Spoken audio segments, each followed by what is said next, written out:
Welcome in everybody to Hamburg's flight in the Boeing 737-800 going up to Lithuania's Vilnius. Just out here on the Hamburg airport ramp, and traffic is busy today. We have a busy airport and I'm loving it. A lot of SES airlines there lining up to take off, and we just had someone land in the background as well, Lufthansa. Of course, Guten Tag und Willkommen. Meine Freunde, and it's good to see you all again. I've actually managed to find a TUI livery for the Levelup 737. It's not the blue one, but it is suitable for this flight. It is the German Delta Alpha Tango Uniform Zulu. Hotels and resorts sponsor this particular livery, RIU, if anybody knows that, but I thought it was a nice combination of colours. You got the red, you got the gold, the white as well. But yeah, we're packed for the traffic and we have ATC available. So yeah, we're out here on a very gloomy looking ramp in Hamburg, and I'm thinking to myself, are we actually going to make it to Vilnius in this weather? It's starting to snow now in Europe, and of course in Russia, especially in St. Petersburg, which is where I did a flight last night. But Europe and England are going to get worse as well over the next few months. It's already been pretty bad over Europe the last few days with that massive storm last week. If anybody wants to watch me fly through some of it, then go back and watch the Almeria to Lyon in the Levelup 737-900, which is of course a very fun challenge to do. But yeah, we're out here, we're just waiting for this guy to depart. I'm assuming he's using ATC. We have ATIS, we have ground and tower. And then of course we'll probably get passed off to Honeycomb when we're in the air, or possibly to centre.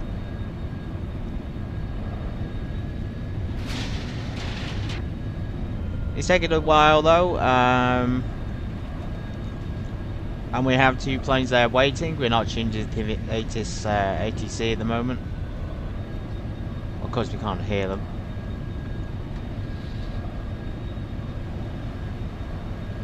There just seem to be a lot of planes landing in the background there, so maybe they're waiting for those planes to clear from the approach.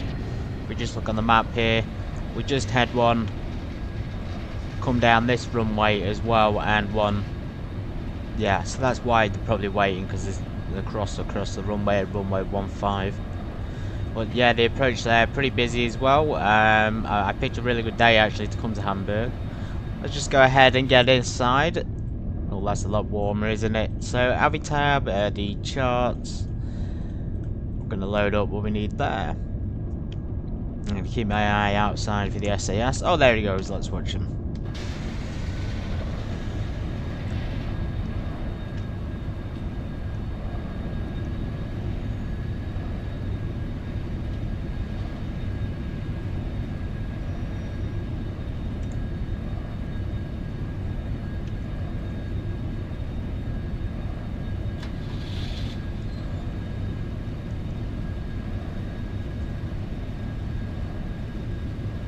He's still on his roll. He's not taken off yet. He must be extremely heavy. Oh, there he goes. Anyway, I'm loving our 737. I think this one stands out. And SAS, of course, lining up. We've got so much traffic. When I spawned in, there was a lot of taxiing. There was a lot of planes there. Anyway, we can't spend all day watching the planes. We may as well get on with it. Fuel usage restriction required. That's a new sign. Is anything else different? I don't think it is. It's all the same. Oh, we got GPU available. Let's go ahead and put the GPU on. And we're just going to turn some lights on. I want to make the cockpit semi-bright. The day's flight ahead of us.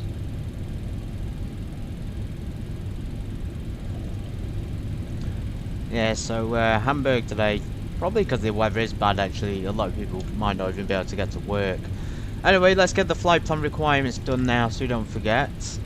We're expecting only 6,090 fuel. It's a heck of a lot less than the TFRP, of course. One of the better planes. I'm really enjoying that one. I can't wait to do the next flight on Friday in it. Anyway, so that's fuel. Actual trip fuel is not too much. The only one is to take about 3,500 there for trip fuel. In terms of the weights for the packs, we've only got 124 on board. Again, pretty small. And there has only just been a recent crash in Vilnius, which is ironic. I didn't even plan to fly here because of that, but apparently there has been at a spot on 3,000. Let's do that. Let's call the fuel truck. So that's that pretty much done. We're just going to leave that until it loads up, and we're going to do a few checks and things in the meantime and get things loaded up. I've changed this position, guys. It's a little bit easier. Of course, we need the battery on, don't we? There we go.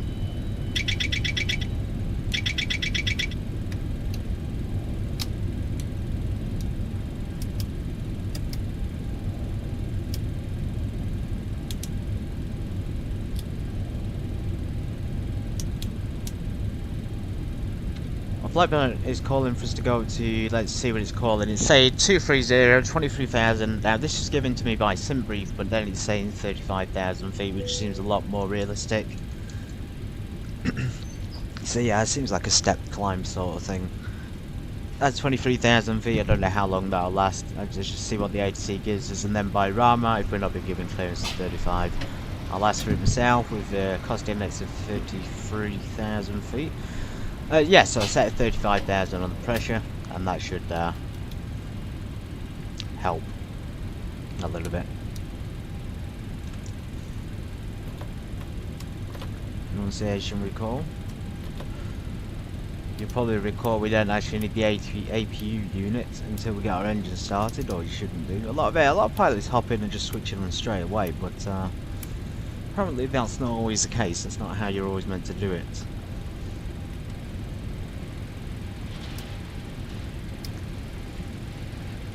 The IRS.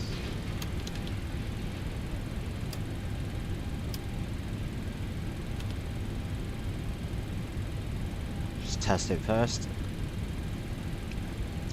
9 minutes, so I'll give us plenty of time to load up.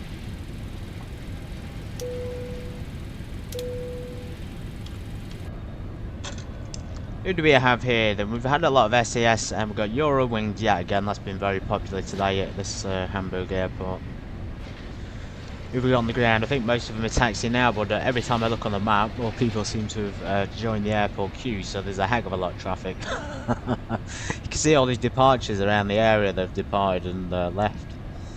And then you've got planes taxiing down here, almost like they're going to take off from runway 33. They're not, of course.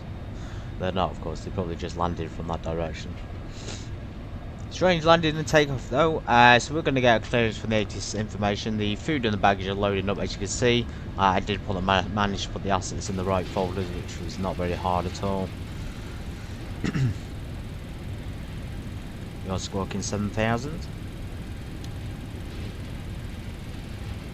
I won't pass until the charge of the battery. You've got the thing down here as well.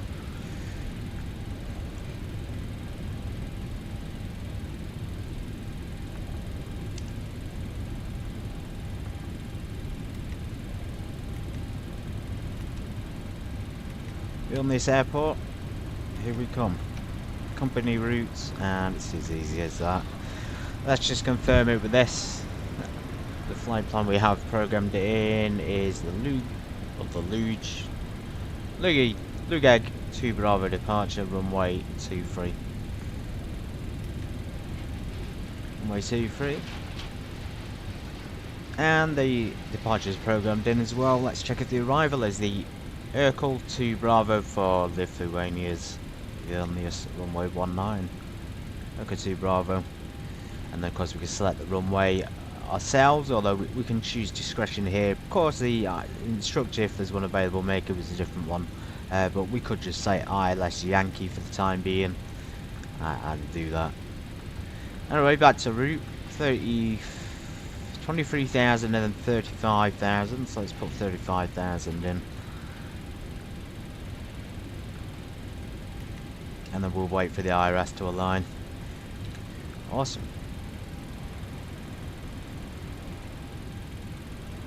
Packs are boarding, so everything is working out. By the way, there's a cop car down there, everybody, a police car as we call it in England.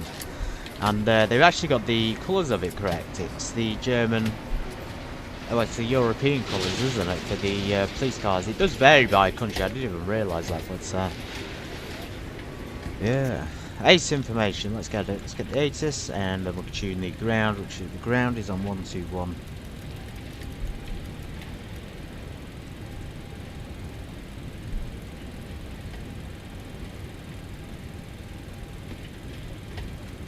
and then 8 is 124, 325.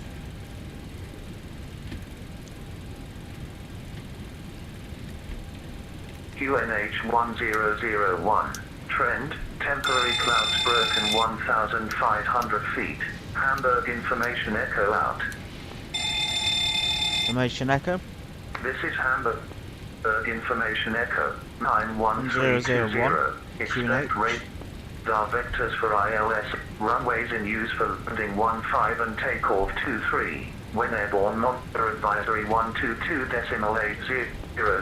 There we go, so we don't have a departure frequency. 170 degrees 8 knots, variable between 150 and 210 degrees. Visibility 10 kilometers. Present weather light rain. Clouds broken 1,300 feet. Temperature 4, dew point 2. QNH 1001. Trend, temporary clouds broken 1,500 feet. Hamburg information echo out. Cool, there's a few differences in this one. I think it's the liveries they're changing it. I think the liveries are changing the internal layout because there's a new sticker there. There's a thing on here you can select to approach course.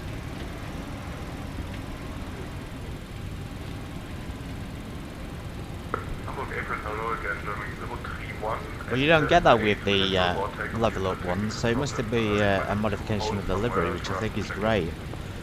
Germany 031 number 8 from Logan, you can just hold there and let me know when you get to continue and what your intentions are. Fantastic. 031 Roger, holding here, clear of runway 23 and we'll go. I think our chart required 2-3 as well, didn't it? So can't quite see. I don't like using it here because it's never too easy to read it. Anyway, it is runway 23. We need this though for the airport. Moin, Eurings, Egg Whiskey, Tango, request IFR clearance of information echo to Düsseldorf. Alex 8 Whiskey, Tango, Hamburg apron, startup approved, cleared Düsseldorf, Hub 1 Bravo departure, flight 10 route, flight by assets to altitude 5,000 feet, squawk 1105. 01 Alpha. It's our space. Get the airport chart for when we taxi. We should look at the departure chart really, that's what we usually do. Start is approved with the high. Sorry, sorry. By Hub 1 Bravo departure. With the Hub 1 Bravo departure, squawk is 1017 is right? Eurings, with the thing. Not quite 1105 at initial climb, fly asset to altitude 5,000 feet. Okay, it does mark the aircraft on here as well, which is brilliant. 23 is not even that far away, it's right there down Alpha 1. Whiskey Tango, squawk is 1105 and initial climb is 5,000 feet. Down the orange line as well. Eurings 8 Whiskey Tango, is that correct? I think these are just aircraft pictures, I don't think they're actual aircraft. We're in 747 spots at Terminal 1. So probably be down orange line 003 and then Alpha 1. IRS has a little bit of time there left. Let's get the yaw damper on, let's get the window heat on actually, let's make sure it all works. Power test never really works on there. You can do the overheat test but then you have to reset it, which is realistic. So the buttons, because of the temperature guys, we're going to stick the PTO heats on now. Last night on my practice flight to Petersburg, I had to turn the anti-ice on the ground because it was that cold. There was too much snow. As you can see, that's just changed because the PTO heat's on. Destination via Hamburg, prepared departure, carrier seat to 5,000 feet and squawk 7610, wings 51 Victor. Wings 51 Victor, is that correct?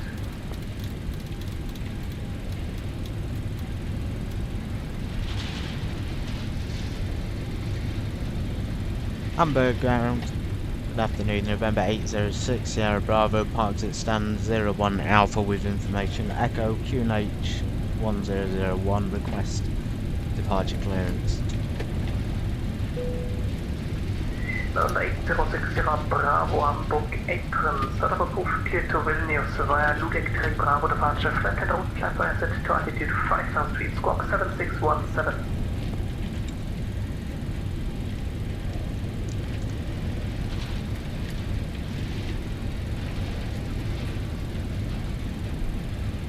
Let me get the departure name. 1 Lima, contact tower 126.855. 126.855, thank you, man. There it is, the Luger 2 Bravo departure. November 806, yeah, Bravo cleared to Vilnius via the Luger 2 Bravo departure. Squawk 7617, climb to altitude, initial altitude 5000 feet. Delta 8060 Bravo, readback correct. Brilliant. So read back correct there on the ACE information. Ready for departure, able Alpha 6.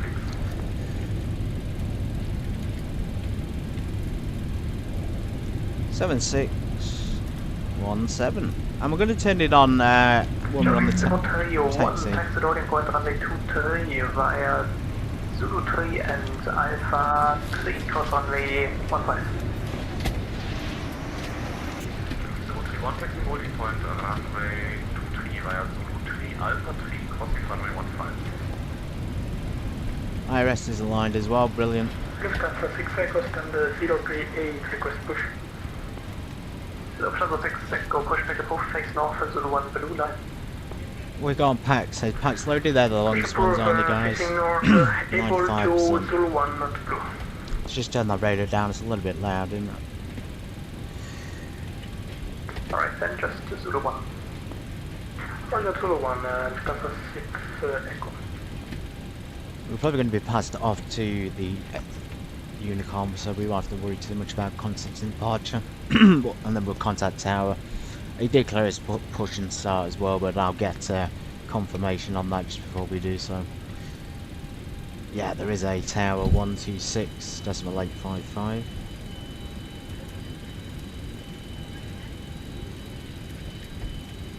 There's the jetway disconnecting. I'm going to tune the ATIS information on the co-pilot, because what we need to do, guys, is continue to check the ATIS information, especially at a busy international airport. Alright, we've like got this. everyone strapped in. Give us a ring if you need anything. Okay, thank you. I think I've gone deaf after that announcement. Jesus. Extremely loud. Yeah, but yeah, you will need to check the ATIS information, because obviously over time, loading up the packs, waiting for the IRS, doing all the system setup, it may change from Echo to Delta, or sorry, excuse me, Echo to Foxtrot, etc, etc. So always keep it on the backup frequency, I say, or keep it in easy reach so you can hear it. We're actually pretty much good to get our APU on now, because we're going to do a push and start. And our flight controls, our beacon. Let's just test the anti-ice. I don't think Back to tower 126.855. we're probably not going to need it until we're in the air anyway.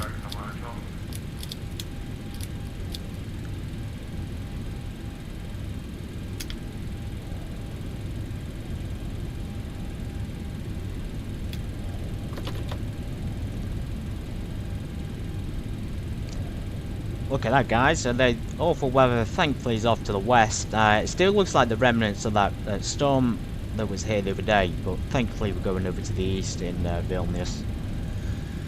Let's just fill out the rest of this. So flight plan, it required us to have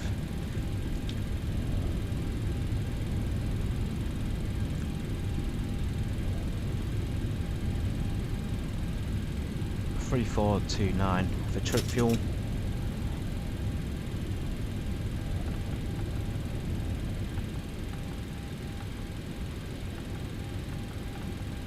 .4 ground weight, cost index again, something you find at the top of the flight plan, so it's 33 today. I'm not skimping on the cost index. And reserves, so if we look at the planned weight of about 3.4 and then 6.1, so what's that, 4.45, maybe about 2.6. The reserves. Insufficient fuel, well, we know we have got sufficient fuel available. Maybe I didn't calculate it as well as I thought. Outside temp will be done automatically, so we probably don't even need maximum rate today because we're not full up, so we'll just go for the climb one and 24k, I think. Even that might be a little bit too much. 5.75 and then the V-speed's there. We could have rechecked it with the flight plan, but I think it's probably pretty close anyway. 5.75, we're going to do a flight control check in a sec. RT on the brakes, 5,000 feet initial altitude. And then he'll probably clear us up to 23,000, and then during our flight we'll climb up to 35 as part of the plan.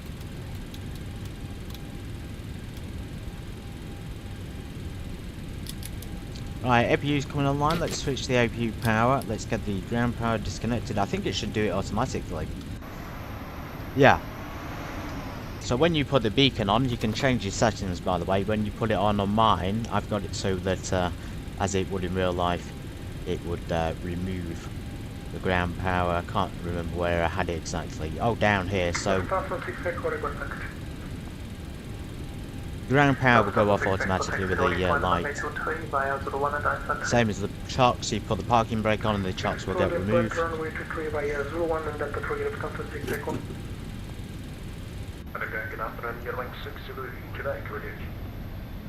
It should have removed them automatically, maybe it's waiting for the engine start.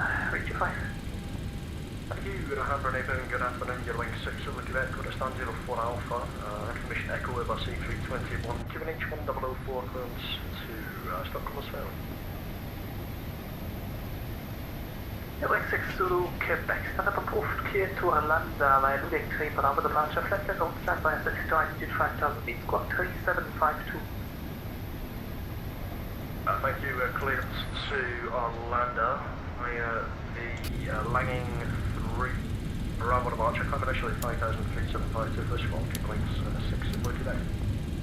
Wing 6 Zulu, Quebec, correct, and just to double check, the current QNH is 1001. Okay, 101, thank you, 1001, your wing 6 over Quebec, thank you. Left of 6 Echo, contact tower 126.855. 126.855 to contact 6 Echo, thank you, ciao.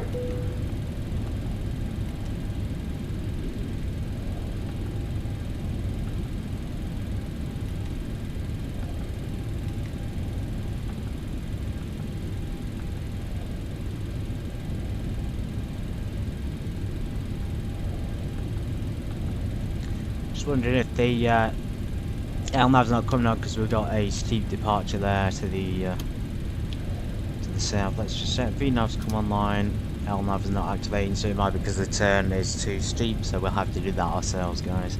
VNAV's come on anyway, auto throttle, so we've got the V speeds, but today we're going to set it to a different speed. We're going to set it to about 200. Welcome in, by the way, Mike Smith. Nice to see you here. So yeah, we're just presetting the speeds. I'm going to do it to the departure speed. So for that purpose, probably keep it about 230 knots, I think. Especially when we're going to be travelling at 5,000 feet. I'll get the push and start clearance because I'm never like to get it at the same time as my departure clearance. So, all pressurization, trim air can come on now. Honestly, the APU.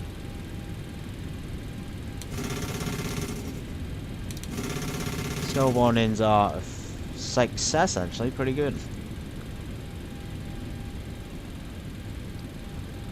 November 806, Sierra Bravo 01 Alpha, information echo, request push and start. November 0 Bravo, push and start, approved, face north for Zulu 1 blue line. Face north, Zulu 1 blue line, November 6 Sierra Bravo. Brilliant. So I'm just going to show you outside the aircraft, guys. There's the red line, and, sorry, excuse me, there's the blue line,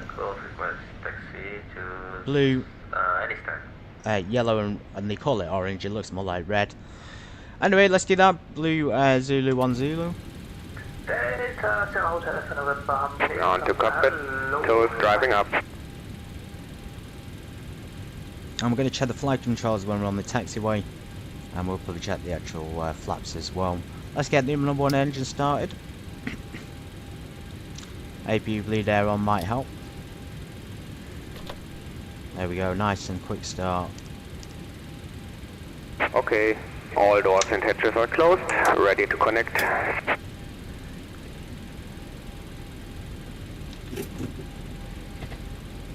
Delta for November, taxi to GA, parking via Tango, Golf. request push back and start.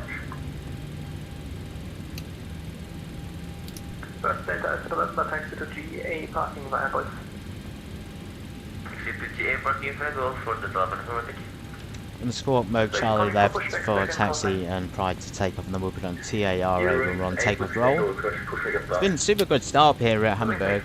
Loving the ATC. Face north, Zulu 1 orange line, Eurowings 8 Whiskey Tango.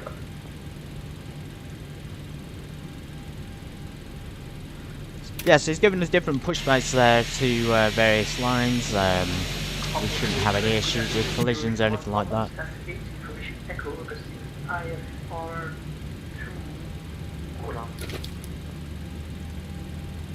Eurowings 1 Papa Hamburg Apron, hello, there's just a slight issue with your flight plan. You have filed an ECAN departure, which has been outdated for about a year now. So I can't really assign you a sit, however, since there's currently no radar coverage over Hamburg, you could just fly the ECAN departure out of runway 23 anyway. Would that be fine for you? Ground to cockpit. Please show me where you want to go. Right guys, let's put it back on the blue line. There's Blue Zulu 1's going to have to push way back down there. How connected and bypass pin inserted. Release parking brake. Starting pushback. It sounds like the Indian, that guy. Anyway, packs can come on now. APU isolation goes automatic. APU bleed air off. Just monitor it guys, especially if it's cold. You might actually have trouble getting the airflow through the system. Like I did last night, especially if it's particularly icy. And I suspect that's because there's probably ice build-up in the duct system somewhere which needs clearing. So if you do have minus temperatures like we almost had before, it's already at 63 even with the pitot heats on. You might want to just switch the anti-ice on for a little bit, but even that's sort of draining the air off of there, so just got to be super careful about that. Another option, you could put the packs on high, but that wouldn't be very comfortable. That will increase the pressure quite considerably.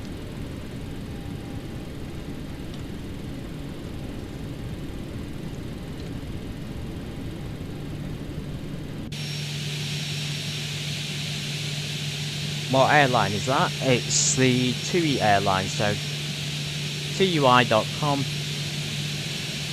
I don't actually know if they still use this livery or not in Germany. This is specifically Germany, country, etc. I know these are real resorts, though, the RIU World Resorts. Delta Alpha Tango Uniform Zulu is also a real aircraft as well.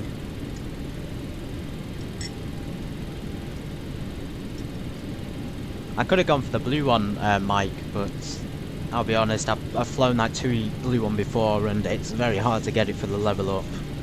It's only available for the Zebo so far. There is one available, but it looks like you have to sign up to get it, and I'm not going to do it. I'm not going to sign up to get something for free. Anyway, I got this one off the store for, not the store, the forums for X-Plane. And you're on 6, you'll Quebec start 04 Alpha, requesting push and start. Going 6 Zulu, Quebec, push and start, proof, face north for Zulu 1 Blue Line. Thank you, push up, face north from Zulu 1 Blue Line, you're on 7 Zulu Quebec. Operation complete. Please set parking brake. Disconnecting tow. Stand by.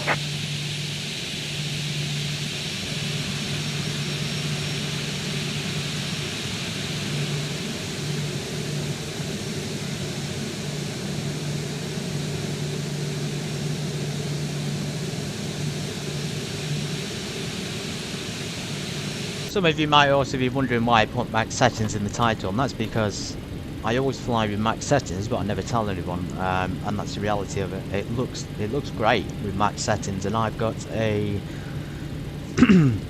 a semi-decent graphics card, let's put it that way. So I think you could probably make it look like this. There's no add-ons at all, by the way, to make the game run like this. There's no lighting mods, there's no graphic mods, it's just the base game. All you need to do is just to... Tow is disconnected and bypass pin has been removed. Hand signal on the right. I'll see you next time and have a safe flight. is to pick the aircraft that aren't going to drain the system. Some of them drain them, in which case you might have to change the settings. Others actually complement it, like the Levelup, and it runs really smoothly.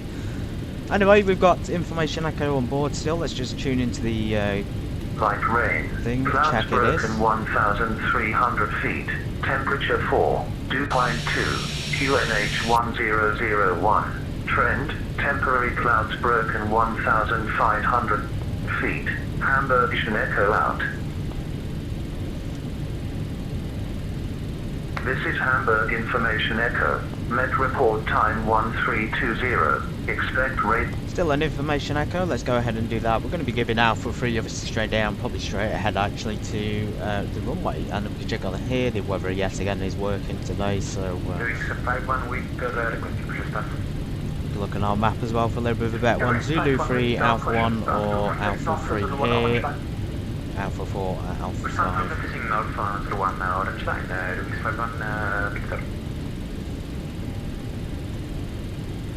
November 806 Sierra Bravo, holding on Zulu 1 Blue Line information echo, request taxi. Sierra Bravo straight ahead to 20.123 and squawk 7617. Ah, thank goodness he said that. I tuned the wrong frequency by accident. Straight ahead to runway 23 via the Alpha 3 and of course squawk 7617. I forgot about the 7 on the end there. November 6 Sierra Bravo.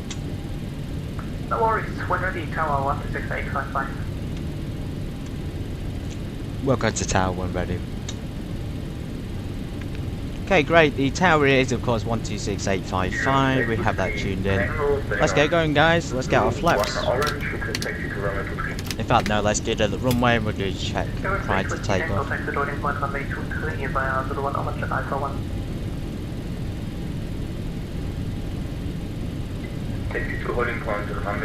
via Zulu 1 and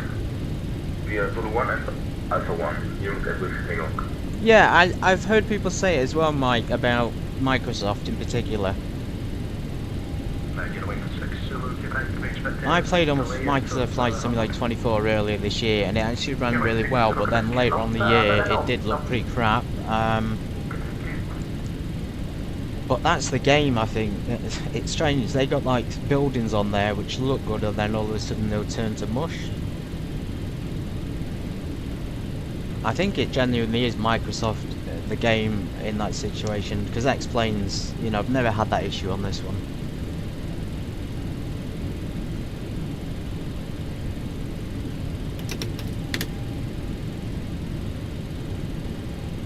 Beautiful. VRAM error. What sort of VRAM have you got then? I only have something like 12 gigabytes, so I don't even have that much. I know people use up to things like 16. Anyway, TCAS is coming on. I'm going to need our window wipers for departure today.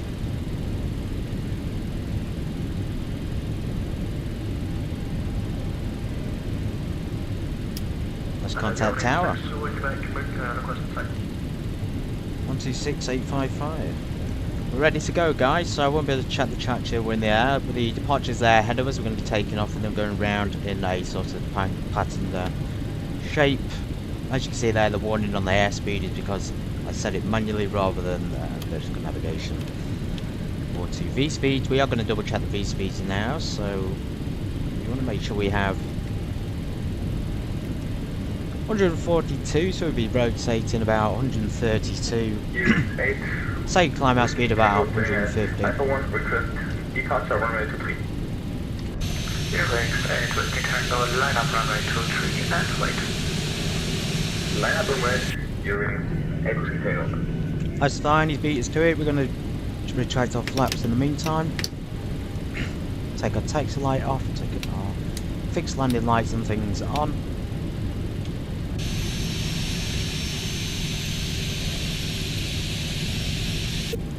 We'll wait for him to depart and then we'll get cleared off, hopefully for smooth departure.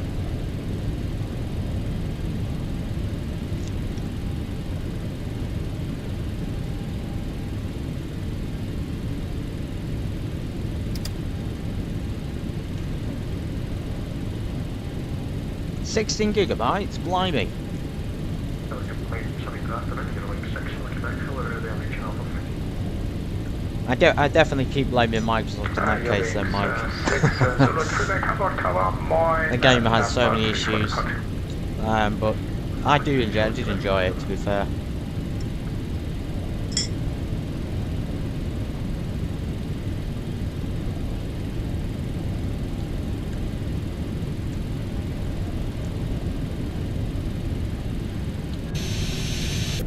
November 806, Sierra Bravo, holding point Alpha 3, runway 23, ready for departure.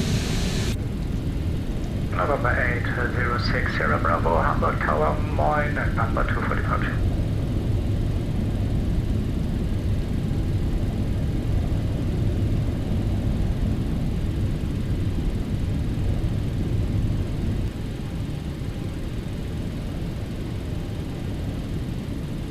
Hamburg Tower, 17 Lima, runway 15 8 on Alpha 6. Ryanair 17 Lima, welcome to Hamburg, contact airplane 121.705, bye-bye.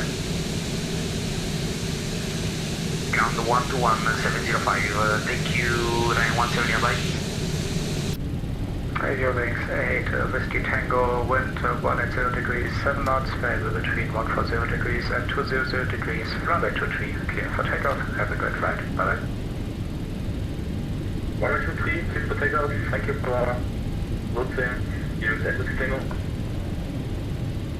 November 806, Sierra Bravo, behind the departing Eurowings Airbus A320, line up runway 23 and wait behind.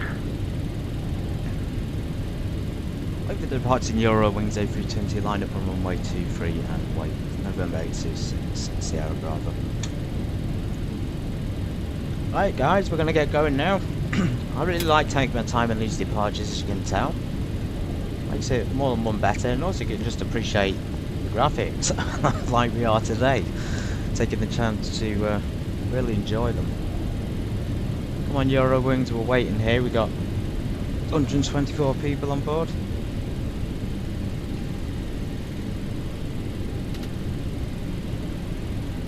Anyway, flaps are set to 5, landing lights on, TCAS is on, strobes are on. Don't need the logo light yet.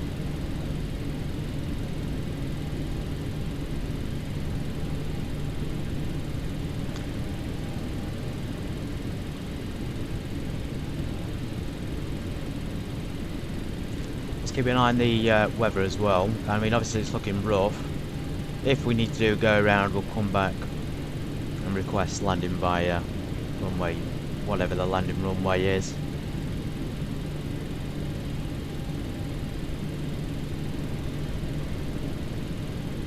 Runway looks a little bit uneven, which is again like a feature of X-Plane 12. Like super roller coasters, aren't they? Let's get the rudder centered, and my rudder's been a little bit off as well since I got it. 17 gigs of RAM and i7. Yeah, I don't know why you would still have issues there. That's you might want to do like a one at a time thing, so you just test one little thing at a time. I mean, you might have already done that.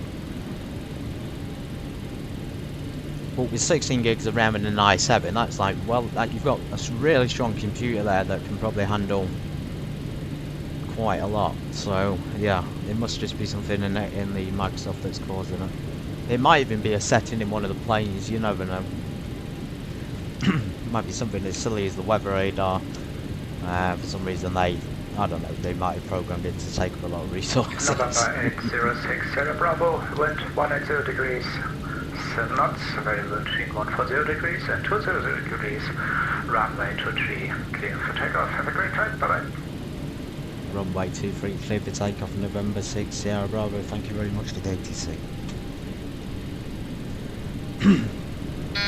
Let's get going.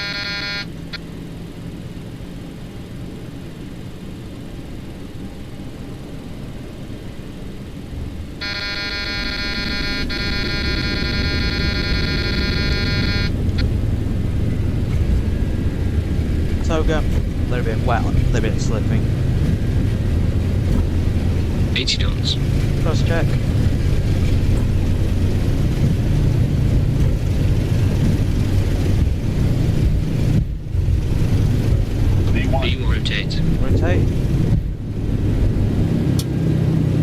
Positive rate. Positive rate climb, gear coming up. Gear up.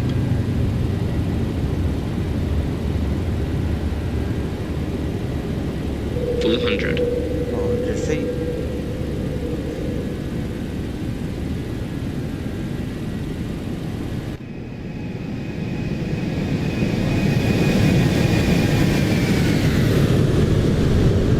There's definitely snow, guys. It's getting to Christmas time, isn't it?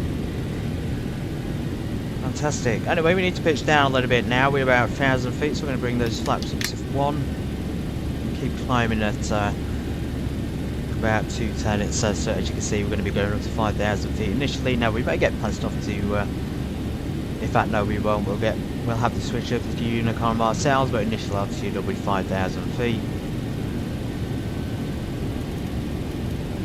So in a situation like this, whoever's not flying would do the radios, in this case the co-pilot. We're going to focus on the departure, we're going to keep climbing, so we're going to track the flaps up. I'm going to neutralise the gear early today. Ignition back to automatic. Keep the landing lights on, we'll keep the retractable ones off though. Fixed landing lights can remain on. And we'll just load the departure routes around here. 5,000 feet, so we need to be super careful we don't overspeed. Let's start to pitch down a little bit.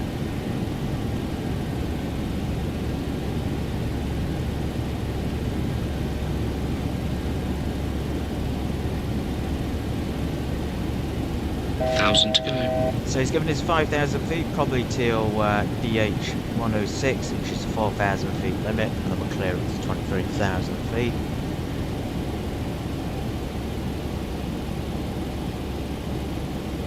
Ah, okay, you did try it. No, at least you tried. Credit to you for it. A lot of people don't try that. Newcastle and all, eh? Nice. I kind of wish I was up in Newcastle. I want to go up there. I want to go up to York as well. By the way, if you enjoyed that departure, everybody, give it a rating out of 5. I'll give it a 5 out of 5.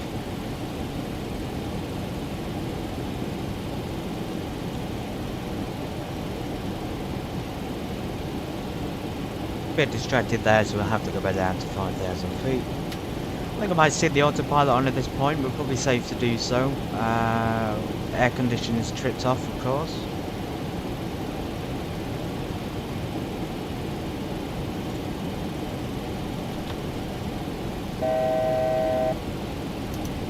So the autopilot take over, and we're going to go for a flight level change now up to 23,000 feet.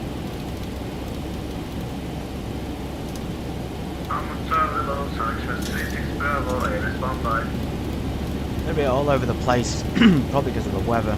Sun Express 36 Bravo, the wind 180 degrees, 7 knots, driver between 140 degrees and 200 degrees, runway 15, keep to land.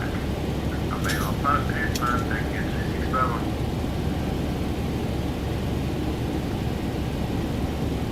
Right, we had ATIS information, we had ground, which was great, we had cloud, which were fantastic.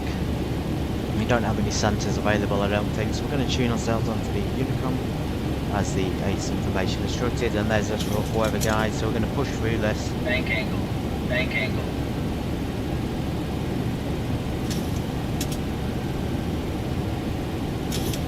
Bank angle, Good God. bank angle.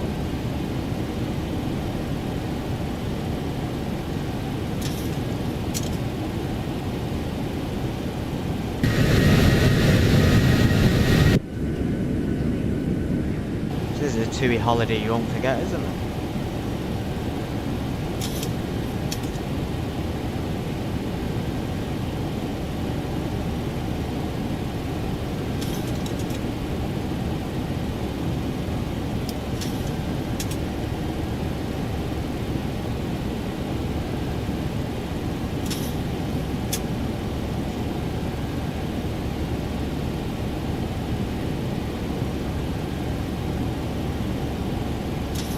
Near the northwest.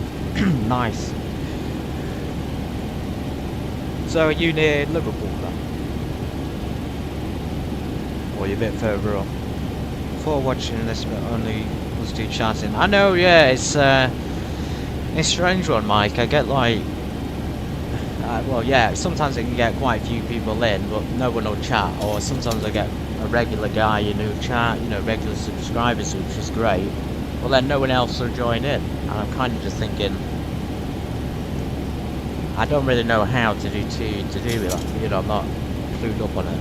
Apparently, you've got to create shorts or something, but I created a few of those. It got a good amount of views, I think, but it didn't really pull many people in to these streams. It is awful here, Mike. It's like, I also looked at the meta and it wasn't that bad, but now I'm in it, it's considerably worse. Anyway, we can stick everything else off. We're pretty much cleared, and our landing lights pretty much cleared out to 23,000. And if we look at the flight plan, there's our departure. It's gone off, but it has 35,000 at Ramar is where we're supposed to climb.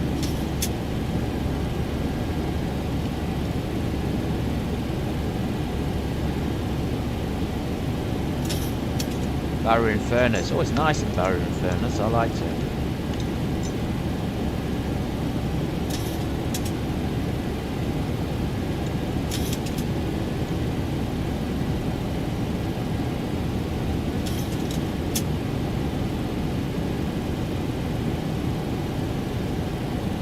I'll never get to Mike. I'll never get to 1 million. Not with X-Lane 12. Maybe if I flew a real 737, I might get halfway there. But nah, it won't happen anytime soon.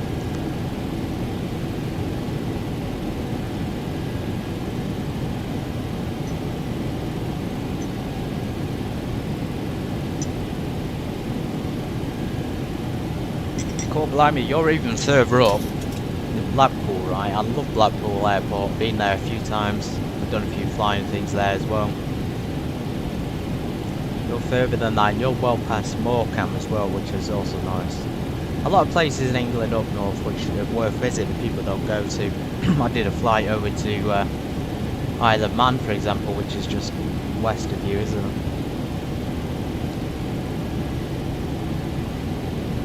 Oh, welcome in, Travel Buff. Yeah, I've got a feeling you guys have been watching me travel both, and I think find us as well. But you guys, you either play it cool and just keep it in the background, which is fine, or you chat. So I guess I've got regular chatters, so that makes me happy at least. I do flyovers. I fly so I think I can narrow it down to, I'd say, at least 3 or 4, which I've managed to master at this point. 737 I'm definitely comfortable with. And then there's this 747, the 777. I'm just starting to learn the Tupolev again, but I'd say I'm getting comfortable with that already. And then, of course, the Beechcraft Boeing 737-800, which I've really taken to a whole other level than that. I think if I was going to fly that one for real, in real life, I'd probably be pretty good at it.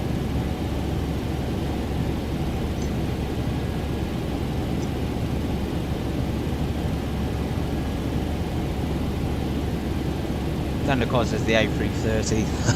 I don't want to list them off, I'm not an expert on these things. That's on the emergency lights before we get sued or something. Yeah, so I think when it comes to aircraft, I just stick to a few. If I fly too many, it just becomes, I don't know, find my favourites and then I'll stick to them. Levelup 737 I recommend. Sparky 747 I recommend, and of course some of the other aircraft available in the store, such as the 777. Right guys, there we are, we're still over Germany, so we're going to be flying over Rostock it seems, and then we're going to be flying down to Vilnius in the Baltics, all the way over there. 1,000 to go. Estimated flight time today was about 2 hours, I think. Not too long.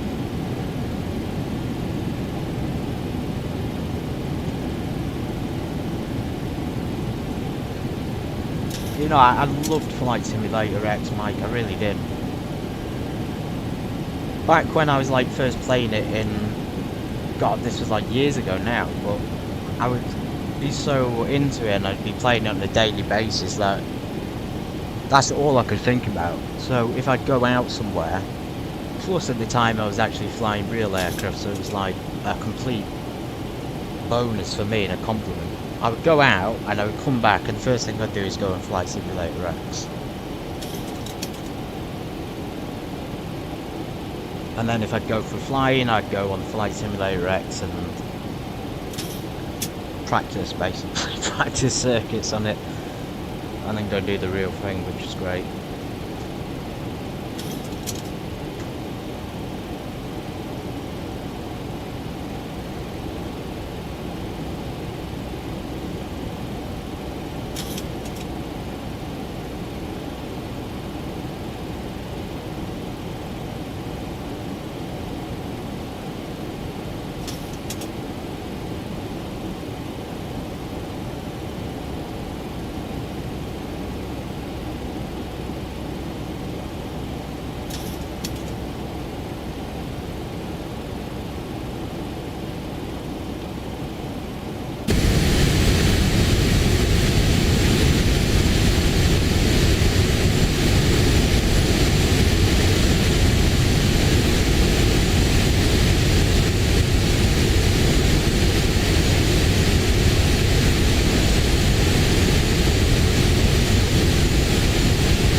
Right guys, let's go and go ahead and just clear ourselves straight into 35,000, otherwise we'll be waiting until...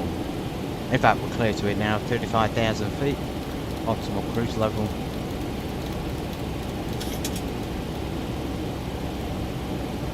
We're going a little bit too slow at the moment, and then we'll select VNAV, it'll probably go back 277.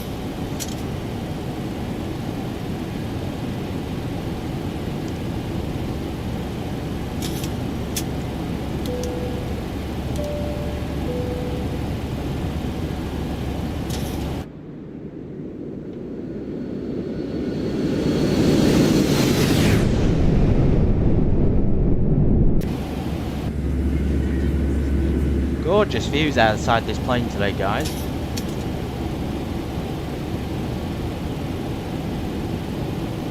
Combat flight sims. Loving aviation stuff. I'm so glad to find more people that do, by the way. I generally love aviation simulators as well. Airfield owned by... Nice. Unfortunately, I didn't live near bloody airfield, otherwise I'd be there every day, like working that. Oh man, I miss going onto those small planes. I might go back from Saturday to a small airfield and just do like a video there or something.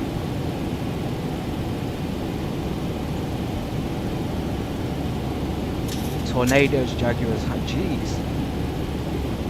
I was talking with another subscriber about EYVI quite a while ago, months ago now. How they contracted, or being contracted out or something, and development of certain aircraft for certain things. That must have been so sick to see the, especially Typhoons. They're extremely fast.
Euro.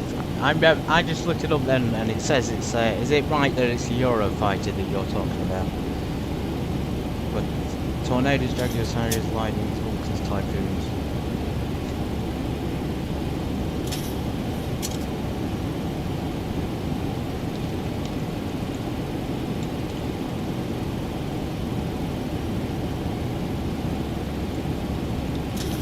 They're making a Comet 707 for X-Plane 12.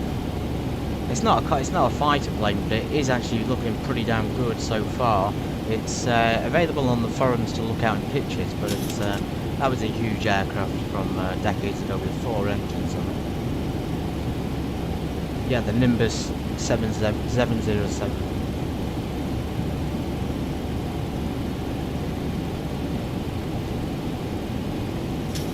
By the way, guys, I just posted in the chat a vaccine radar link for you guys. That will give you my location, hopefully, if you can find me, and the generalised weather of the world, etc., etc.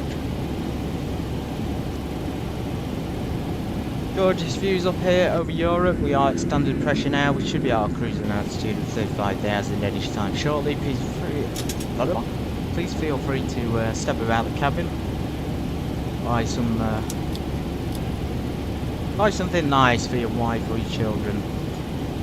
Grenfell, the captain in charge, is of course going to take a quick break, and I'll be back in a minute, guys. Just go and get a drink.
Alright guys, flight's on the way now fully.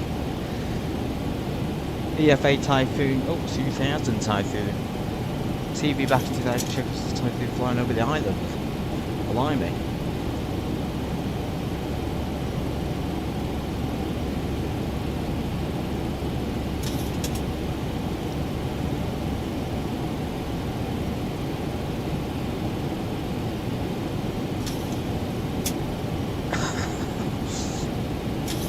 Blimey, that must be terrifying. There's tons of, I don't want to say it on our flight, we might jinx it, but there's absolutely tons of plane crashes this year, isn't there? There's just so many. Imagine if you were looking out and, like you say, Mike, you saw an Airbus A400.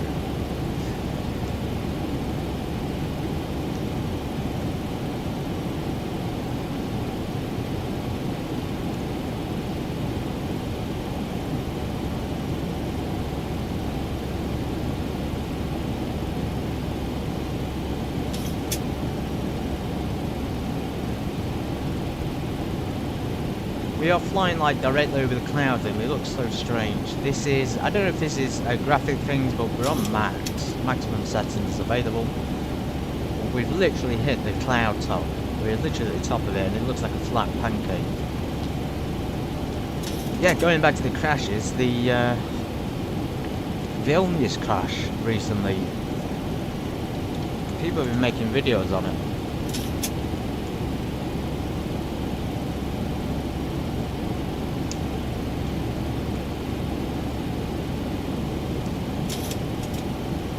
DHL crash, and then of course there's the 747 crash not long ago, then the Air India. Some been major incidents this year in aviation. It's certainly not going to look good for the industries, is it?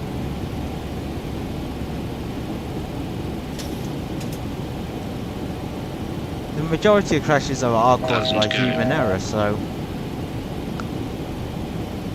just more arguments to make, like I said last time, to put the robots in charge, isn't it? What better way to phase out real people than cause crashes and blame it on them? You know, it's coming. It's coming, guys, and it's going to come very soon. Anyway, let's show you what I'm reading on here, the window capture for the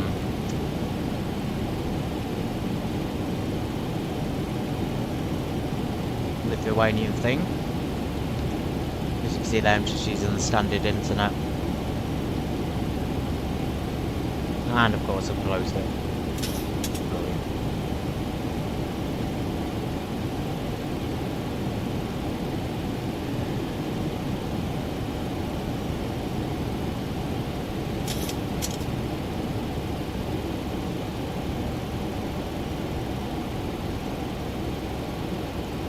Okay, Lithuania's prosecutors suspect human error in DHL Vilnius crash. Probe continues.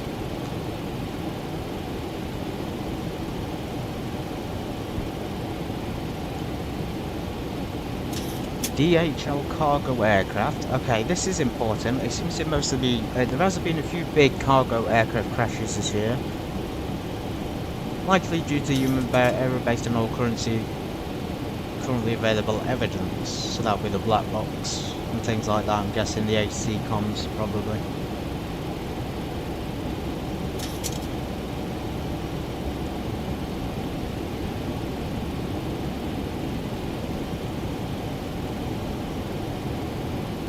Look at this. This included filing a report of suspicion against the Spanish pilot who survived the crash. That's insane. That's from March 2020. That's from March 26.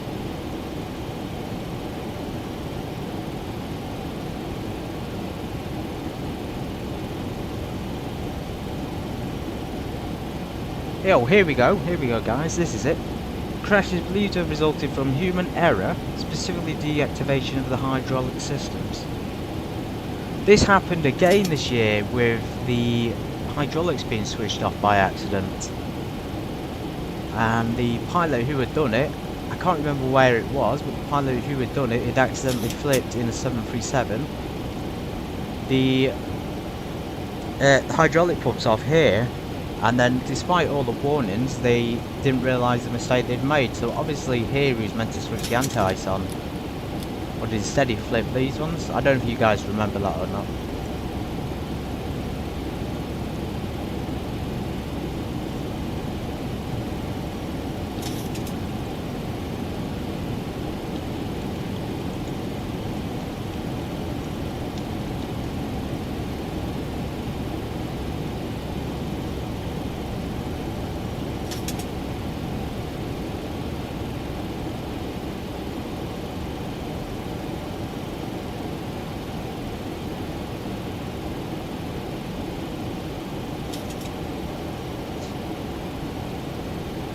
True, and this year has been I do think this year is going to be a major turning point, and as we go forward they're going to be bringing in some big changes. I think we're just getting to that point now where they're just trying to phase air travel out. It sounds strange, but it's also true, and they're going to try and bring it and make it for the rich only. They've just started to mention about bringing the Concorde back, haven't they? So, and they've also talked about the prices. Now somebody also made a video on this and they said they have those prices, that's not going to correspond with the market, so if they have a high price then obviously not going to get many travellers. But I disagree, because there's still loads of rich people who will pay to go across the Atlantic at, you know, the speed of sound for 2 hours.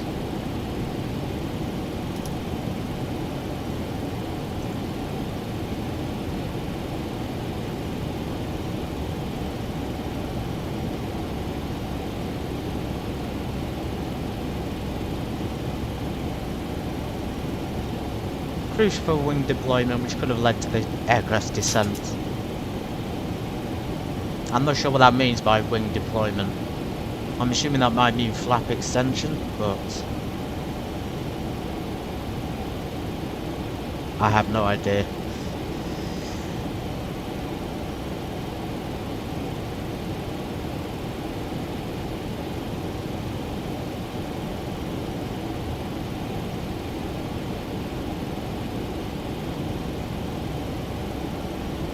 Well, it's being led by prosecutors from the Organised Crime and Corruption Investigation Department. You know that when the police get involved, the aviation police, you know there's something shifty going on there. With the pilots, at least.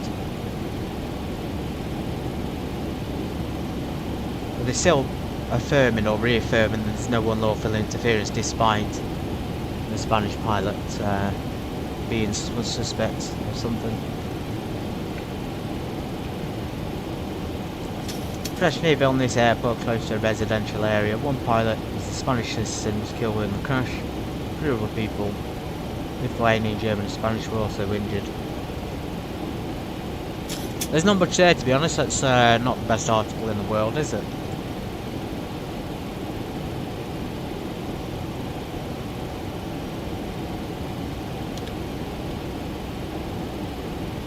We've got an aircraft just off to our left, guys. It's 2,000 feet.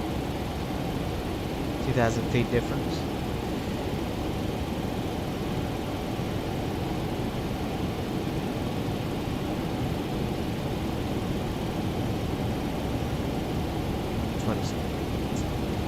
So it's one or 2,000 feet between us. Anyway, we'll see them soon. We're on our way now, hopefully out of Germany. Just about to leave the German airspace, I think.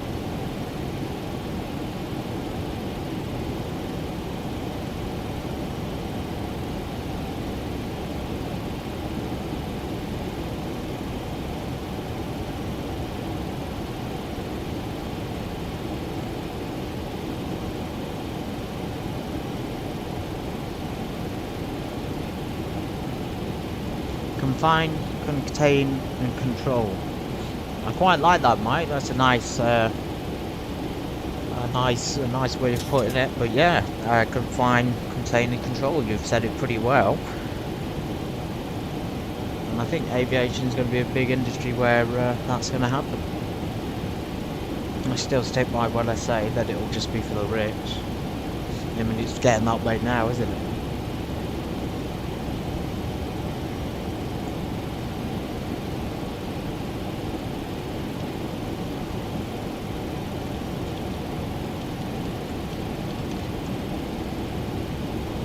And by the way, the Concorde was supposed to be returning next year, guys. We'll have to wait and see if that happens.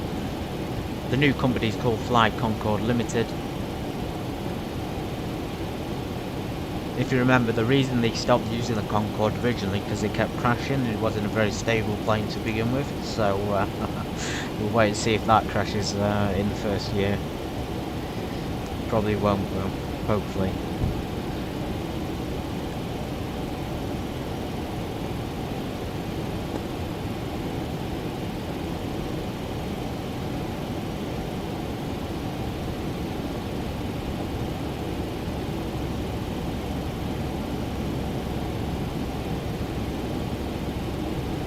It could fly at Mach 2, the original, more than twice the speed of sound. I thought it was the speed of sound, so it's twice the speed of sound.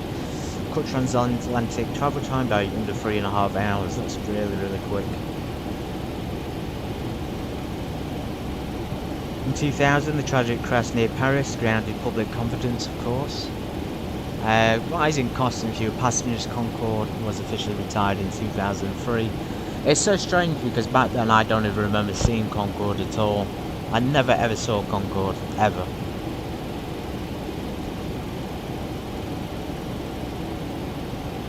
It must have been super, super rare that it would even fly to begin with.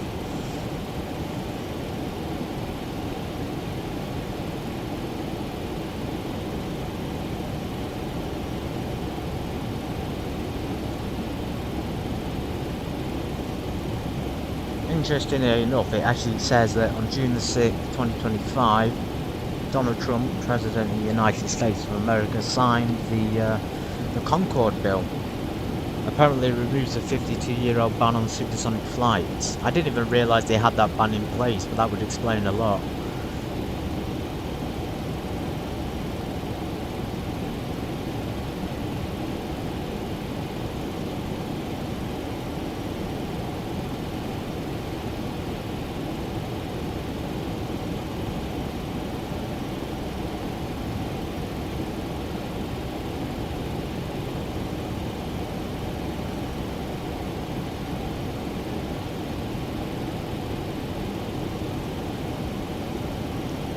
Okay guys, we've got an 80 knot tailwind, we should get that pretty quickly. I'm just gonna sit back and relax now while I'll just keep quiet and let you enjoy the piece.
checking with you guys. I hope you're all doing well in this flight. Thank you so much for joining me and for enjoying the simulation with me too.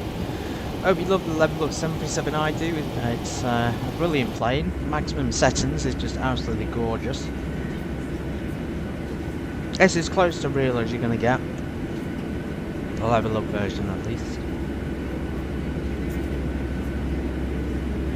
I can't tell the difference between that wing and the real wing of an aircraft in real flight. It's not realistic.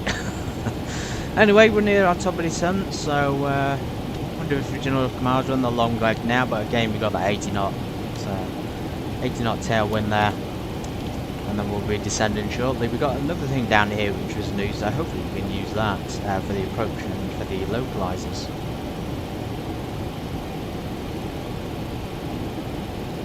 Let's take on approach mode, and we've got one down here as well, which is also, let me just show you, also useful for things like the approach. You can have the runway,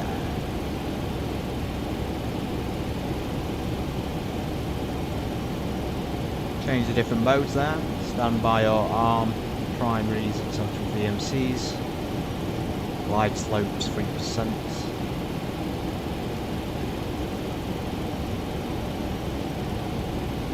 I'll be honest, I can't remember how to turn that off, but we don't need it anyway. And we've got this overhead, which is rarely built in, but it seems to have been built into this livery with the 2E German version. Anyway, yeah, as you can see, we're not in the right position. Our seat is slightly too high. I'm slightly too high up. That's why we can't see it. So just adjust your seat, guys, and get in the right position to make it. Maybe somewhere like that would be good. But today we're not going to need that anyway. We're going to be using our eyes and ears. Unfortunately, there's no charts either, so if you guys are expecting one like I was, we're not going to be able to get an approach. Chart. This is ChartFox, by the way. It's completely free to use. I highly recommend that too. If you want to know what my settings are, I said max settings and they are max settings, but if you want to know anything else about a specific setting, then let me know and I'll answer your questions.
There's nothing to be worried about, guys. That silence there is a little bit unnerving, but it's just the air conditioning system tripped out, so we need to reset that quickly before we suffocate.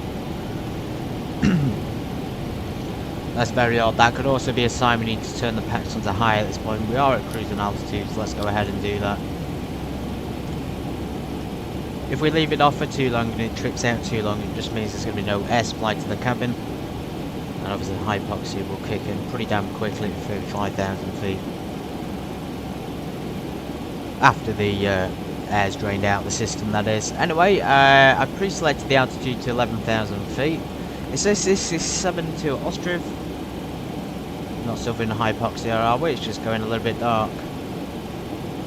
Anyway, yeah, so 35,000 down to 11,000, we'll probably straight down, and then from there to the final, we're going down to 3,000 feet.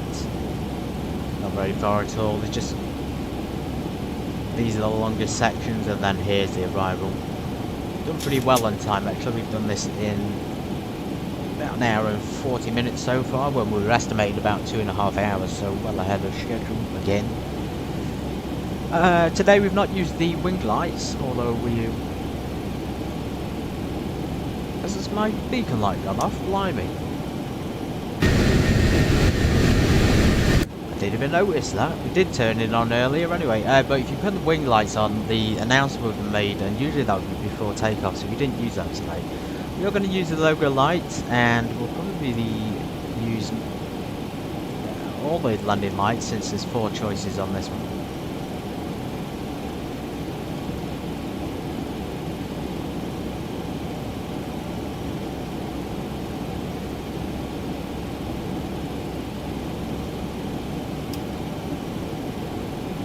Just cool the cabin down. 22 degrees is a little bit too hot, isn't it? Generators are all good, producing enough electric from the engines. Cabin utilities and signal signs have been on. Switch those on soon for the descent.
actually going to be landing in Vilnius in darkness, everybody. What a surprise. I might even change my stream time, guys, because 1:30 in the afternoon means we're going to be landing in night time in pretty much the majority of Europe now, because we're in the winter time, although we have finally got snow on the ground in some places, which is brilliant. And you know what I've been saying for months now, I've been saying we need to get some snow flights done and fly through the wintry wonderlands. And of course we'll be visiting some of the Christmas markets in December as well, so hopefully you'll be around for that. Right, I'm going to extend these in advance, then we'll be ready. The cockpit's going a little bit dark already. I think it'd be this dark this early, but it is. Local time is only 4:10 as well. I'm going to stick these on to probably there. Prefer to fly and land in the darkness without background lights on, but that's just me. Local light's going to come on for the descent ready down to 11,000 feet. We have in fact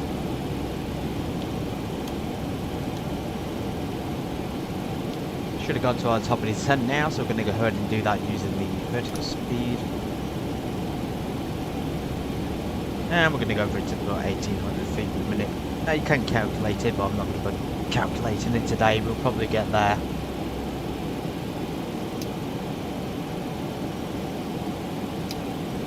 Right amount of time. Cool, so let's do a few checks. We can follow the checklist if you want, but we're not going to today. We've got the system recall there, we've got the effect seatbelt on nice and early. Still got the TARA on there for the 7617, kindly given to us by Hamburg traffic today.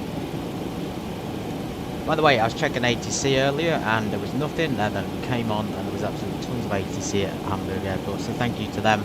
There is in fact ATC at Riga, but we're not going there, and the ATC air conditioning's cut out again, so this could indicate there's an issue in the ducts. I mentioned it previously about, yeah, it keeps resetting it and it keeps tripping out. Let's just open the isolation valve. Put them onto automatic. If it keeps doing it, guys, we just have to keep descending rapidly. Something's going wrong. Maybe a potential build-up of ice.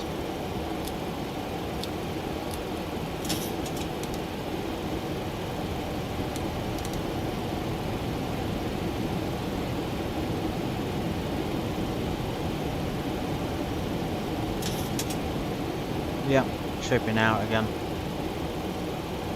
Let's just put the engine power up a little bit more. Maybe they're spinning too slowly. So this is a huge issue, guys. Let's take this seriously now and let's just get down as quickly as possible.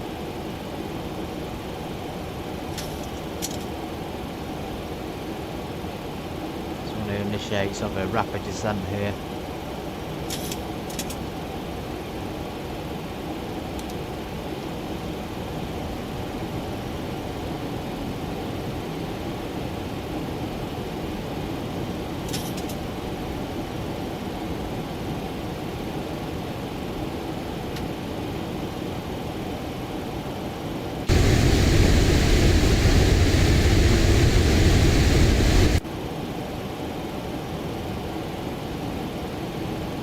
Okay, the cabin is secured. Have a good flight. Yeah, so you turn the wing lights on, just say that before takeoff in the Levelup version.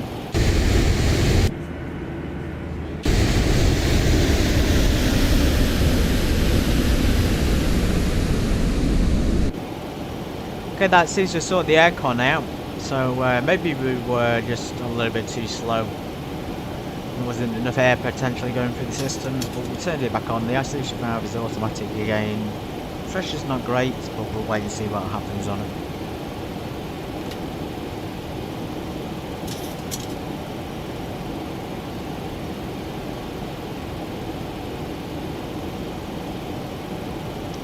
Let's reduce it to 1800. If it trips out again, we'll go back down to 3000 feet a minute. Water brake is 1, speed brakes are armed.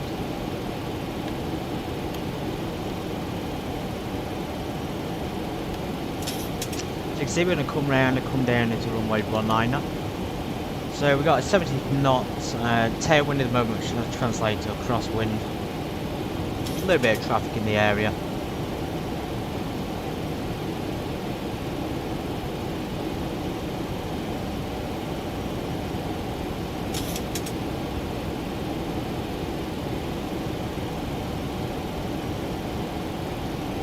Vehicle 2 Bravo, arrival to Lithuania Vilnius. Let's give them sort of generic call out here in the area.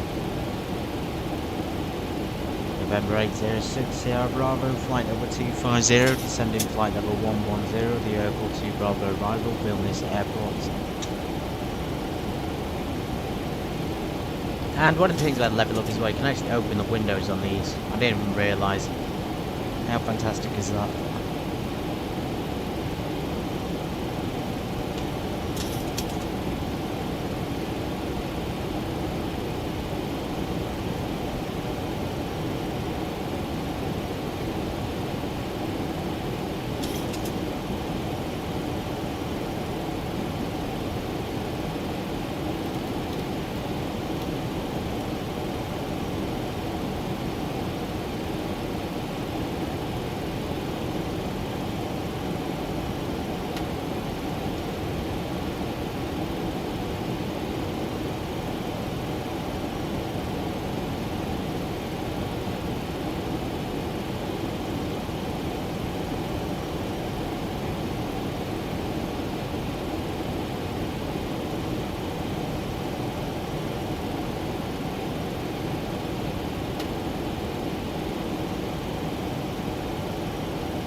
traffic with 2039 inbound Minzop, turning to the base runway Yankee 19 to 12 miles.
Traffic with 2039 final approach ILS Yankee 19 8 miles.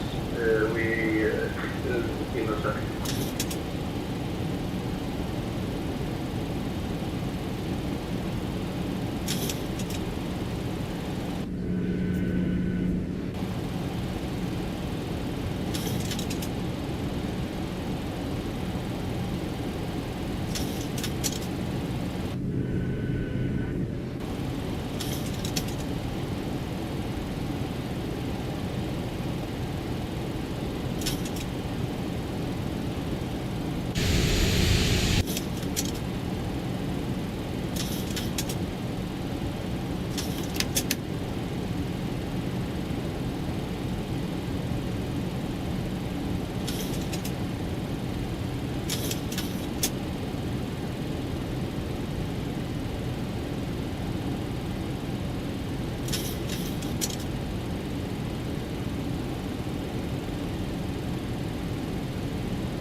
Thousand to go.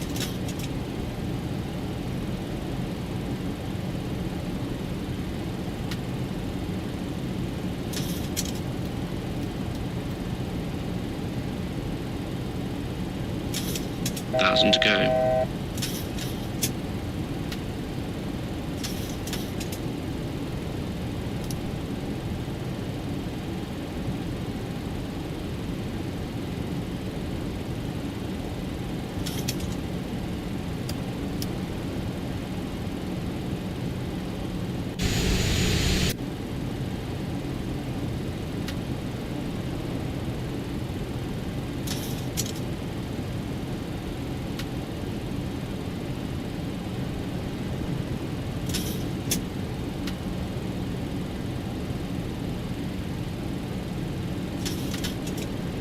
2500.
Gear up.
2500.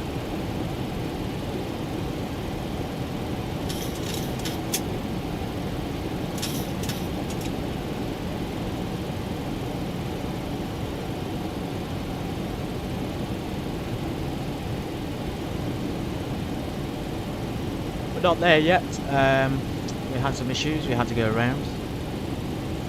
Weather's severe. We are using real world time on weather, believe it or not, but we had issues coming on final with the ILS. Intercepted the horizontal one with no issues, but the vertical one didn't get picked up to about 1,000 feet. I did give him a radio call out, so I don't know how long I've been mute for, like a complete fool. Going from CVT, just blowing this beautiful flight to smithereens, I think. It was going so well, and then it's just ballsed up. So, I think because we had another plane on final, it's thrown things off. But it could have, it's locked onto the lights flying there, but when we select it here, but there's nothing happening. So yeah, we just have to sort of activate it on final again. Anyway, 2,700 feet. Round we go, let's get 10 degrees of flaps.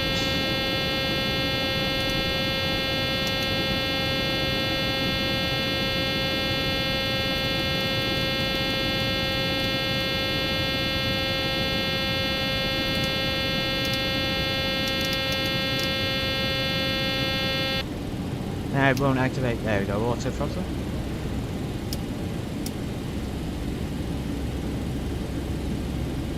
It's turned into a head float approach and landing this because the ILS thing. I did think this was a lot better than Zebo for the handling the ILS, but obviously it's still having issues. There's no way I don't think that's a real thing. You could probably deactivate and press it again. Anyway, that's ready for the ILS.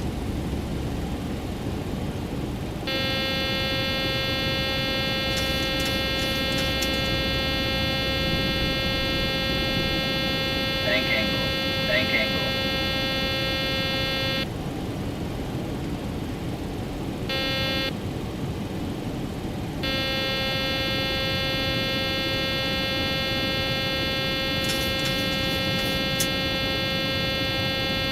Now 8 nautical miles there till final. It looks like we're out of control, but we're just struggling with the wind at the moment. Turn that alarm off.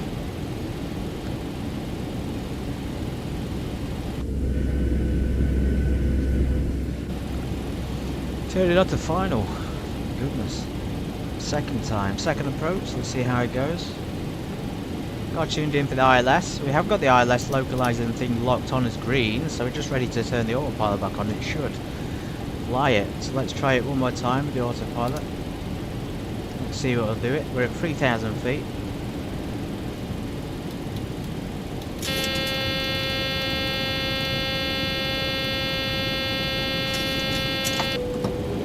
Take the gear down to keep that quiet.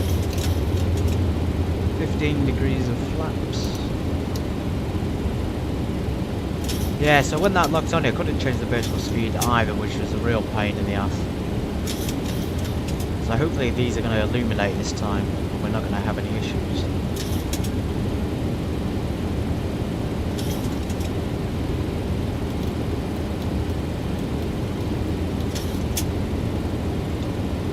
Let's see where we flew. So we came down the approach there. It was a little bit off. It was a little bit wonky because of the autopilot, and then so go around then figure of 8. I mean, that's not bad for a hand flown go around approach thing, is it? Worst thing in the world. Right, there it is. We've actually captured the vertical mode this time, so maybe we were a little bit off. Obviously it's done it automatically. It should lock on automatically this time, so we should have no issues. Vilnius traffic November 806 Sierra Bravo. 7 nautical mile final ILS Yankee runway 19er.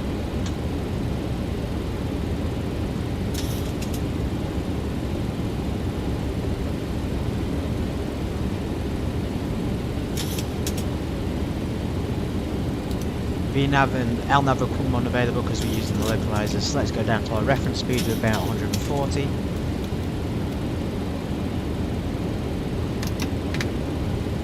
Flaps 30.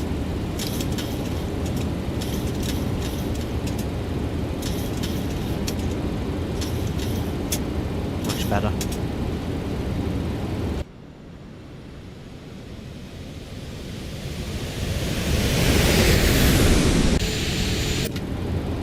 Flaps full. Fully established at high left runway 19 at Vilnius traffic. That's not a proper call out, guys, that's just me talking to myself. Right, everything else is looking good. What's going on with the IRS up here? Let's get down on the proper position.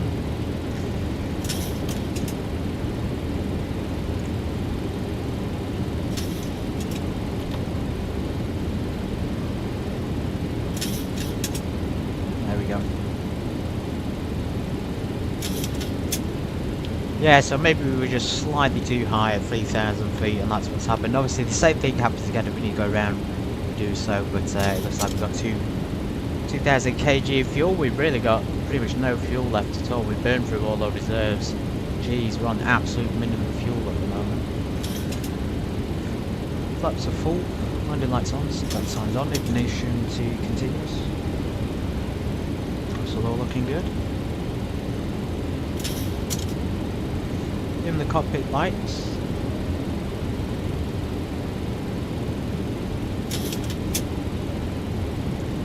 It's only in a category 1 runway this, guys, but this kind of approach is more like a category 3 approach, because you can't see the runway at all.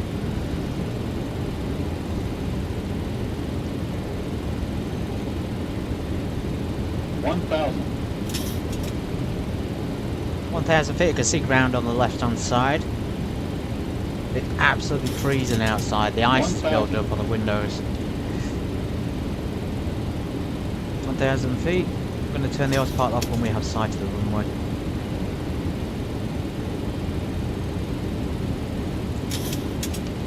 Okay. Auto throttle, autopilot coming off. I have control.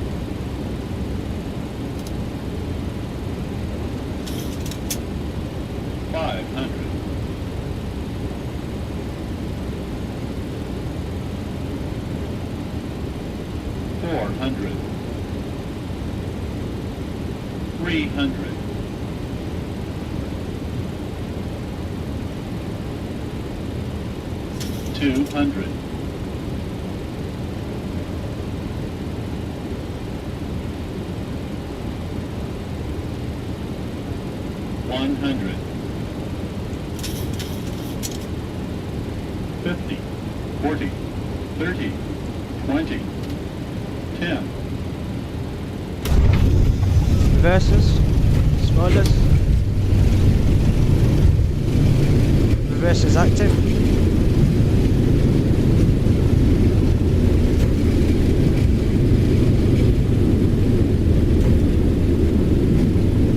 knots. 80 knots. 60 knots cross check. Disengage reverses, spoilers retract. And you're braking from this point on. Right guys, taxi lights on, landing lights off. Not bad at all for considering how rough it was, and we didn't get off of that other turnout, but we did make it onto this one. Brilliant. Let's slow down, it's a little bit wet down here, it's slightly icy on touchdown, the aircraft felt like it was going to skid. Anyway, retract the flaps, hands off the controls for now, we'll use our feet.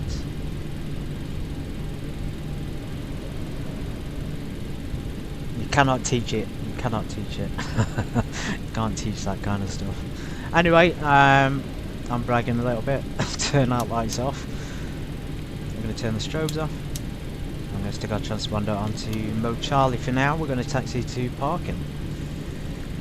Oh, what an exciting landing, everybody, Vilnius Airport. That go round was actually not as bad as I thought it was. The landing was a little bit off at the end there, but we did recoup and actually get a decent one in the end, so we'll check the rating. Hopefully 5 stars. Clear right, clear left. Clear runway 19er. Taxiing via Foxtrot Lima.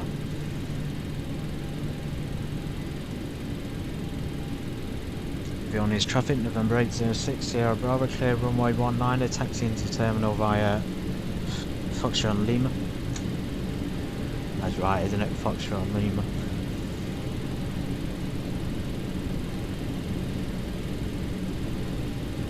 Remember guys, if you thought that was a good flight, good landing, you enjoyed any part or all of it, then let me know, join me for the next one, and as usual we will watch the replay and I'll sign off. Next flight on Friday will be the celebratory flight for, I guess, for the channel, just to mark how far we've come this year, how far I've come, just enjoying the game, the simulations. So we do flying Friday in the Tupolev 154B2 to celebrate a 200 subscriber milestone, and just to thank you all again for joining me, and hopefully we'll continue to enjoy the flights. Anyway, let's turn a few more things up. Excuse me, bloody burping all the time. Transponder, I've got to turn it off now, there's nobody in the area.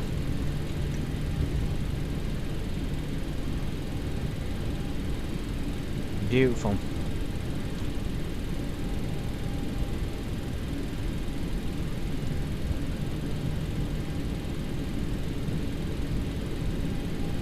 Of course, APU should come up as well, shouldn't it?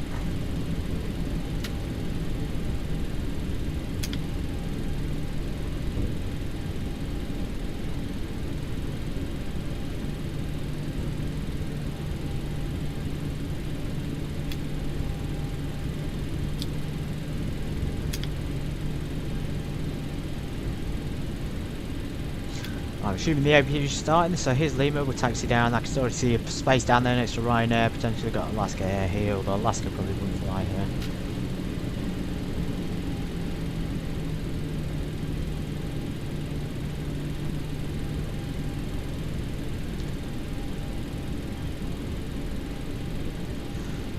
Okay, one thing we didn't turn off, the anti-ice, let's get that turned off now, along with the pitot heats.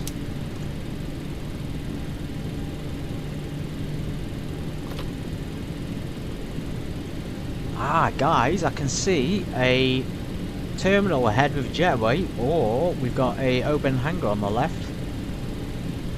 Not the most exciting place, but we never really park in the hangar with a 737, so it makes a difference. Or again, like I say, straight ahead to jetways. Auto brakes coming off.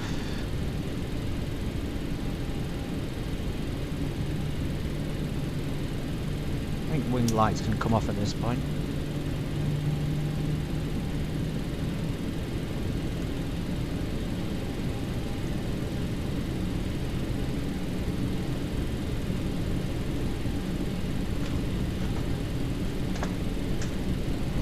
Okay, that looks like it's packed up full of cargo and terminal things. We don't need to go there, guys. This flight's been really enjoyable. I've enjoyed going from Hamburg in Germany to Vilnius, Lithuania. It's going to be interesting to see whether we can do it in another European hop in this sort of weather as it gets worse over winter and things like the 747. Citation X, of course. Which is another aircraft I love to fly. It's a great little aircraft to master as well.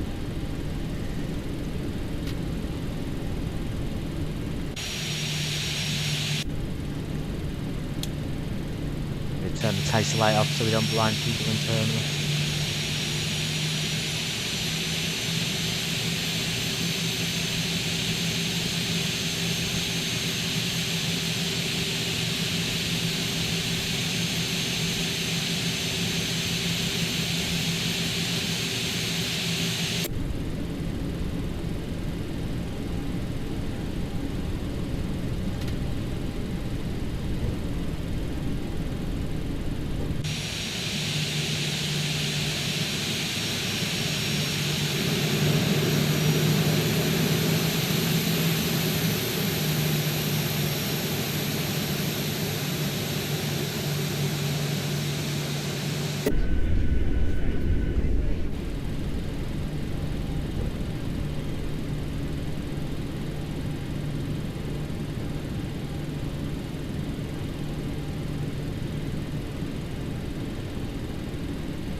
How close are we to that line? We're not very lined up, are we? We've been parked up pretty crap actually by ground crew there, thank you.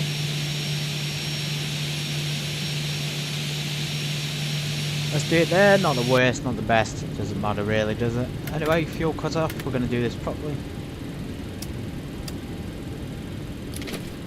APU, strobes. Leave the logo and the wing lights on. All the lights though, everything else can come off. Flight controls needs to be neutralised. Isolation, APU bleeder. Packs. Jetways automatically connecting. The fuel pumps. The I think that can go to just APU, I think. Window heats. 3 degrees outside. Let's just turn them on off so we don't burn them out. Probably won't do it anyway. Them both can stay on, I think. Right, that's it. Just gonna leave it ready for the other crew. Right, guys, let's see what the damage is finally, and then we'll watch the replay. It's been a nice long flight there, so I'd like to take my time to get it all done. Right, fingers crossed. Landing rating, great. Woo, fantastic. Boo. Okay, boo everybody. Okay, that might actually be based on the first approach. The first approach wasn't very good, we had to go around, but the second approach wasn't the worst. It was all done by the autopilot, so it would have been pretty perfect, to be honest. Anyway, I'm going to give myself 4 stars out of 5 for the approach, and then I agree with the landing one. Of course I do. Of course I do. Right, guys, so the chuck should set automatically, I think, and let's set them manually. And we'll stick around for the replay or not. Baggage handling is here. If you've enjoyed flying TUI Data's German aircraft today, thank you so much, and I will see you. Let me get a good shot here. I will see you on the next one. Take care.